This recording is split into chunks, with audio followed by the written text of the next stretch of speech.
کچھ لوگوں کو اپنے تقوی کا ہیضہ ہو چکا. شروع سے ایک ٹولہ تبلیغیوں کا ایسا ہے جسے پتہ ہی نہیں تبلیغ کرنی کہاں ہوتی ہے. بخاری شریف میں ہے جب سرکار دو عالم صلی اللہ علیہ وسلم مال غنیمت تقسیم کر رہے تھے اور ذوالخویسرہ آ گیا تھا اور اس نے کہا اے عدل یا محمد، اے محمد آپ عدل کیجئے.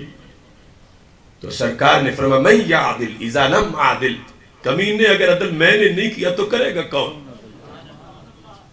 سرکار کو اتق اللہ، متقی بن جائیں. تو یہ بات عام کسی کو کہو تو تبلیغ ہے، سرکار کو کہو تو توہین ہے کہ کوئی کمی ہو تو پھر کیوں نہیں کہے. اس واسطے حضرت فاروق اعظم رضی اللہ تعالیٰ عنہ نے تلوار پکڑی. محبوب اجازت ہو تو میں اس کا سر اتاروں؟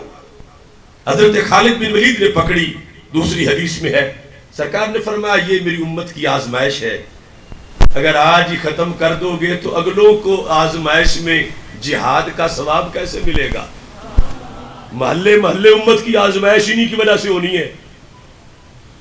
فرمایا یخرج من ضد ھذا الرجل، یہ بھی غیب کی خبر ہے، اس کی نسل سے ایک قوم آئے گی. اس کی نسل سے کیا گرنتھ پڑھیں گے؟ یہودی ہوں گے، نصرانی ہوں گے، ہندو ہوں گے، سکھ ہوں گے؟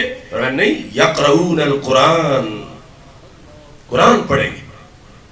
یہ ہے آزمائش. چور چور کے روپ میں ہو تو سب پہچان جائیں، لیکن چور ہی رہبر کے روپ میں ہو تو کیسے پہچانا جائے؟ اسلام پہ حملہ ڈائریکٹ یہودی کرتا تو سب اٹھ کے کھڑے ہو جاتے، ہندو پر، سکھ پر. لیکن اگر وہی منبر و محراب میں بیٹھا ہو تو پھر بات بڑی مشکل ہو جائے گی.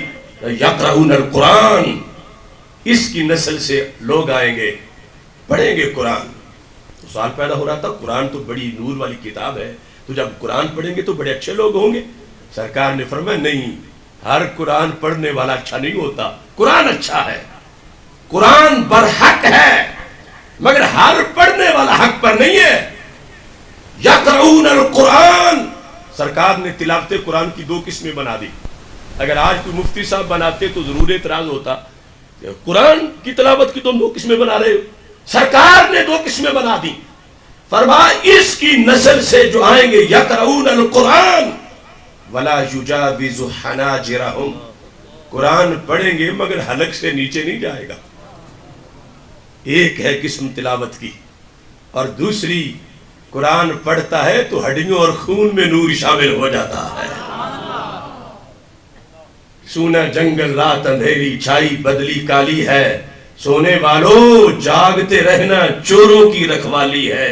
تم کہتے ہو بچے ہی پڑھانا ہے کسی جگہ چھوڑ آئے، تم کہتے ہو جمعہ ہی پڑھنا ہے جہاں بھی پڑھ لے.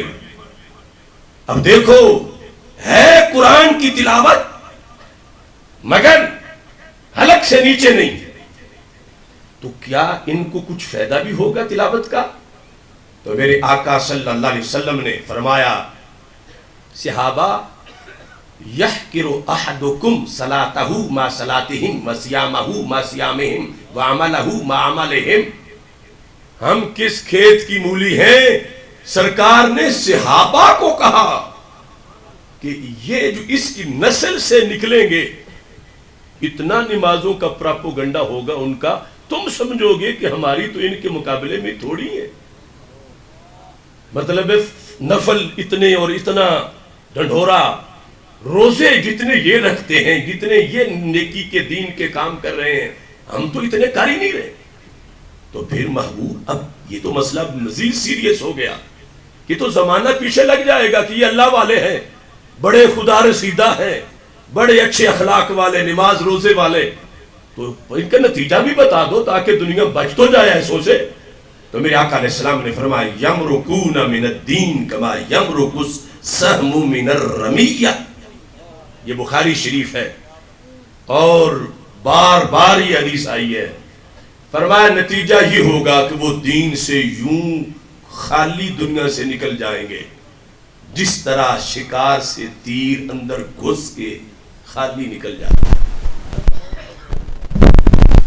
ایک ذرہ بھر بھی دین کا فائدہ انہیں نہیں ہوگا، سیدھے جہنم میں چلے جائیں گے.